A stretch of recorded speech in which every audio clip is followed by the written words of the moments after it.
Amen ba? Palapakan natin si Lord. Faithfulness, keeping your promises. Ang katapatan ay pagiging tapat sa mga pangako. Pag sinabi niyo, Lord, sabi niyo nga, Lord, Lord, pag umalik ako, sabi niyo nga, pag yumaman ako, maglilingkod ako. Paano pag hindi? Maglilingkod pa rin. Amen ba? So, anumang pangako na binigkas natin sa Diyos, inaasahan ni Lord, tuto pa rin natin yun. Pag sinabi mong, Lord, pagdating ko sa abroad, hahanapin kita. Siguraduhin niyong hanapin niyo si Lord. Amen? Sabihin natin, Lord, pag nakapag-abroad ako, hahanapin kita sa Mindanao.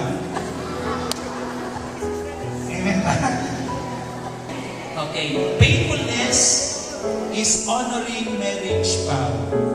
Honoring marriage vow. Faithfulness using our talents well.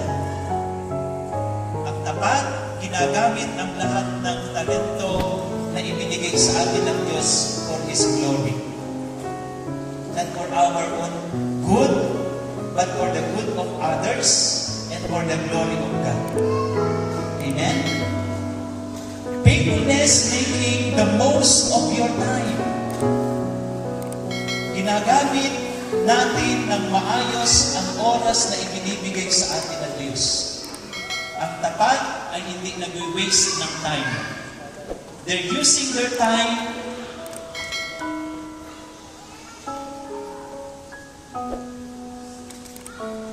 Amen. on the time. Amen po ba?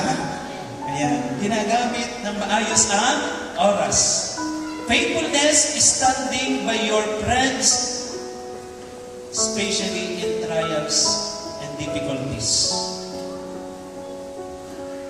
Diba? Sa mundo lagi nating naririnig, ang dami kong kaibigan nung ako'y mayaman. Nung wala na rin sila.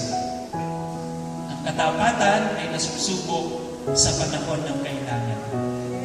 Kaya sabihin mo sa iyo, katabing kapatid, Kapatid, kahit wala ka na, kahit wala ka na, dito pa rin ako. sabihin mo, andito pa rin ako Dito pa rin. para sa iyo. Para sa'yo. Yun ang mga tapat. Amen. Hindi yung naandyan lang tayo pag meron. Pag wala na, nawawalan na rin tayo. Si Lord, kung kailang wala tayo, saka naman andyan si Lord. Amen? Faithfulness, managing your money well. Managing your money, your wealth well. Lalo-lalo na tayong mga anak ni El Shaddai. Amen? Ano sabi ng Panginoon? Gamitin ninyo ang kayamanan ng mundong ito sa pagkikipagkaibigan. Maubos man yan, may tatanggap naman sa inyo sa kahariang walang hanggan. Amen? Yun nun, ang dami-dami nating nagagastos sa load. Tapos pag magbibigay sa gawain, barya. Nagagamit ba natin ang well? Faithfulness, doing your best work. Amen? Hindi mo sinasabi, tama na ito lang naman ang bayad eh. You are always doing your best. Amen? So if you are expecting best, do your work best. Hindi pwede ang? Pwede na. Pwede na. Amen? Ang mga tapat, ginagawa ng maayos ang kanilang mga trabaho. Hanggat hindi pinapaupo, hindi umuupo.